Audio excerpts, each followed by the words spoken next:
देखिए, हम विश्व की चौथी आर्थिक अर्थव्यवस्था हैं और माननीय मोदी जी के नेतृत्व में हमारा एक लक्ष्य है कि विकसित भारत 2047 हो।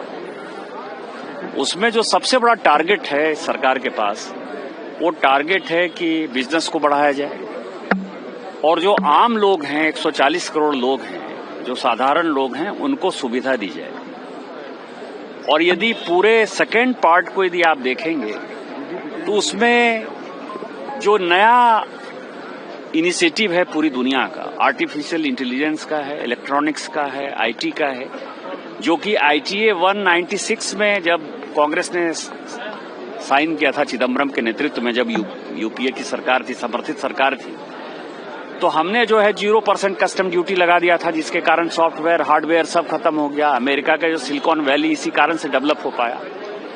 इस पूरे बजट में आर्टिफिशियल इंटेलिजेंस को कैसे बढ़ावा देना है, इलेक्ट्रॉनिक्स को कैसे बढ़ावा देना है, कस्टम ड्यूटी को कैसे कम करना है, और उसके साथ साथ आम लोगों के लिए आप समझिए कि प्रत्येक डिस्ट्रिक्ट हॉस्पिटल को कैसे अपग्रेड करना है, नर्सिंग को कैसे करना है, स्किलिंग को कैसे करना है। और जो बजट है लगभग 12.5 लाख करोड़ का है। इंफ्रास्ट्रक्चर में यदि आप देखेंगे, जो ईस्टर्न पार्ट जो है, जो काफी पिछड़ा हुआ था, शिप बिल्डिंग का मतलब आप समझिए कि शिपिंग एक बड़ा है। शिप हम बड़ी जहाज नहीं बना पा रहे हैं, आपको पता ही है कि जर्मनी से हमको इंपोर्ट करना पड़ा है। उस तरह की फैसिलिटी वाराणसी जैसे जगह में स्टार्ट होगी, पटना जैसे जगह में स्टार्ट होगी। तो ये पूरा दिखाता है कि हम सबका साथ सबका विकास करना चाहते हैं और प्रत्येक एरिया का विकास करना चाहते हैं। तो इस बजट की ये सबसे बड़ी खासियत है। सर, लेकिन शेयर मार्केट ने स्वागत नहीं किया है ना, इस बजट का 2000 पॉइंट नीचे चल रहा है शेयर मार्केट आज। शेयर मार्केट से जो है कोई बहुत ज्यादा चीजें निर्धारित नहीं होती। निर्धारित ये होती हैं कि हमने आम लोगों के लिए, अब आप देखिए एयरपोर्ट पर आने वाले जो लोग थे, उनको कस्टम जो है बहुत तंग करता था। उसको आप देखिए कि कई एक जगह चीजों को एग्जेम्प्ट कर दिया गया है, उनकी 20% से 10% ड्यूटी कर दी गई है। यहाँ कैसे एयरक्राफ्ट मैन्युफैक्चर होंगे, उसके लिए जो है हमने उसके कंपोनेंट के ऊपर जो है बहुत ज्यादा रिबेट दे दिया है। तो आप देखेंगे कि शेयर मार्केट आज नहीं कल जो है उस पर रिएक्ट करेगा। आज आपको 2000 पॉइंट नीचे नजर आ रहा है, थोड़ी देर के बाद आपको बड़ा नजर आ जाएगा। बैंकिंग सेक्टर, चूंकि सबको इन्वेस्टमेंट लाना है, तो बैंकिंग सेक्टर का जो एक रिफॉर्म्स है वो भी ये बात है। शेयर मार्केट में जो शेयर मार्केट आप कह रहे हैं ना, वो STT का एक मामला है, जिसको कि कहीं जहां 1.5% था वहां 3% कहा गया है, जहां 1% था वहां 1.25% किया गया है। तो STT जो कि लूफोल्स में शेयर मार्केट में खेलते हैं, प्लेयर करते हैं, उन प्लेयर्स के ऊपर थोड़ा सा दबाव पड़ा है, वो STT के कारण है। मुझे लगता है कि वो कल आपको सुधरता हुआ नजर आएगा। क्या बताऊं यार, डिटेल्स तो बहुत कम मिले ना जी। जैसे कि 3-4 हेडलाइंस है, लेकिन जब हम इंतजार कर रहे थे कि all India institute of Ayurveda कहाँ आएगी, हमारे केरला में चाहिए हमें जी। हमारे तो बहुत लंबी ट्रेडिशन आयुर्वेदा की, लेकिन केरला का नाम नहीं सुना। फिशर कोकोनट तो शायद केरला ही हो सकते हैं, क्योंकि मेरे ख्याल में भारत का सबसे ज्यादा बड़ा केरला कोकोनट प्रोड्यूसिंग स्टेट तो केरला ही है। तो वो तो होना चाहिए। वैसे भी फिशरीज में हमें कुछ बेनिफिट होना चाहिए।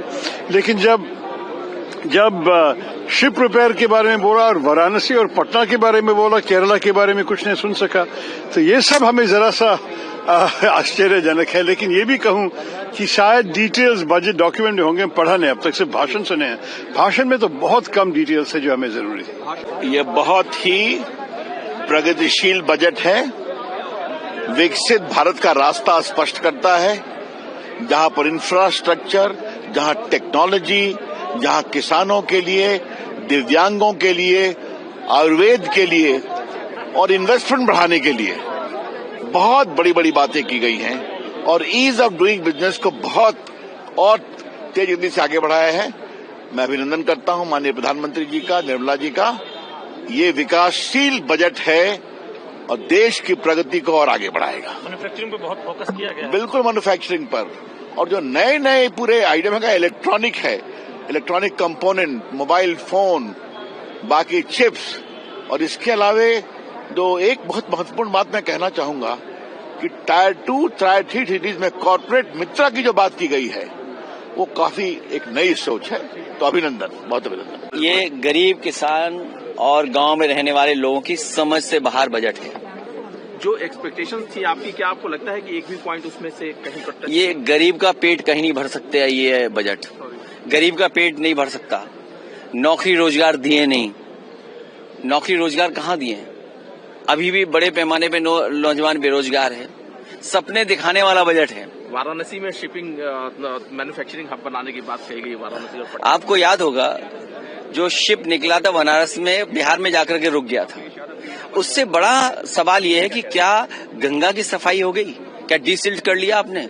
और फिर केवल गंगा का नहीं, वाराणसी में ये बताइए आप कि जो हमारा बहुत पुराना धार्मिक स्थान, पुराने से भी पुराना धार्मिक, उसका हाल क्या कर दिया है बीजेपी ने? अखिलेश यादव टैरिफ वॉर के बाद पहला बजट था, टैरिफ जिस प्रकार से लगा था, क्या कहेंगे अखिलेश सर टैरिफ के बाद पहला बजट? देखिए, शेयर की बातें हम कम समझ पाते हैं, लेकिन बीजेपी 5% लोगों के लिए बजट बनाती है और शेयर का मसला उन्हीं 5% लोगों के साथ जुड़ा हुआ है।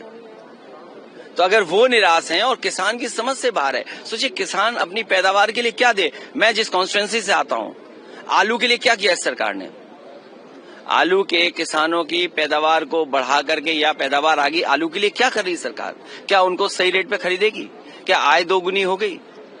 अभी धान की फसल, क्या धान की कीमत दे पाई है?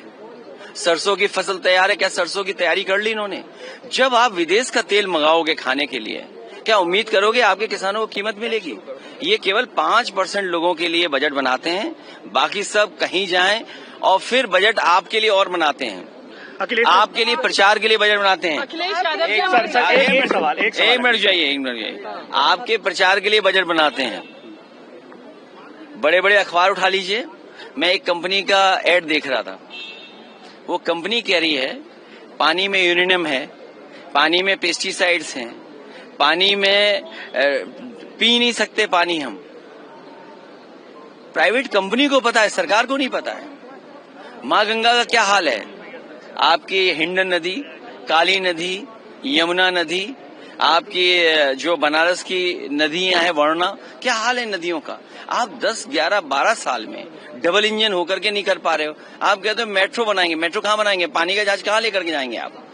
बिहार में फंस गया था, अगर आपको याद हो। ये केवल सपने दिखाने की बात है, सच्चाई नहीं है। और अगर शेयर मार्केट गिर रहा है तो इसका मतलब उद्योगपति, समझदार लोग जानते हैं उनके हित का बजट नहीं है और किसान की समझ से बाहर का बजट है।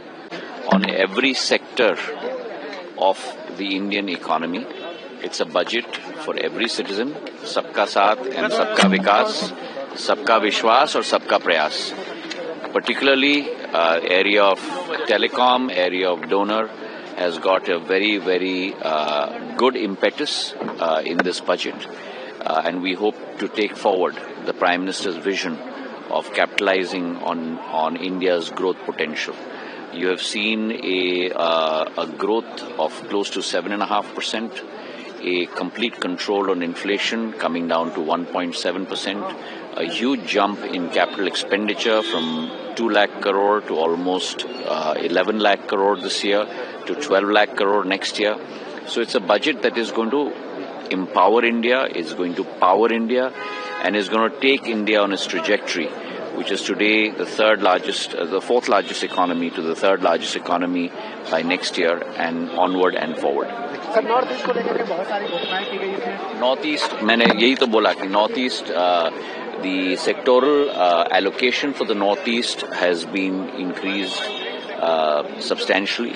Also, a lot of institutions have been given in the Northeast. A lot of waterways have been given in the Northeast.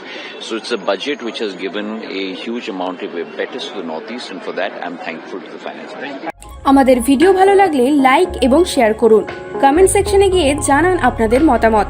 আরো ভিডিও পেতে আমাদের চ্যানেল সাবস্ক্রাইব করুন এবং প্রতি মুহূর্তে খবরের আপডেট পেতে প্রেস করুন বেল আইকন।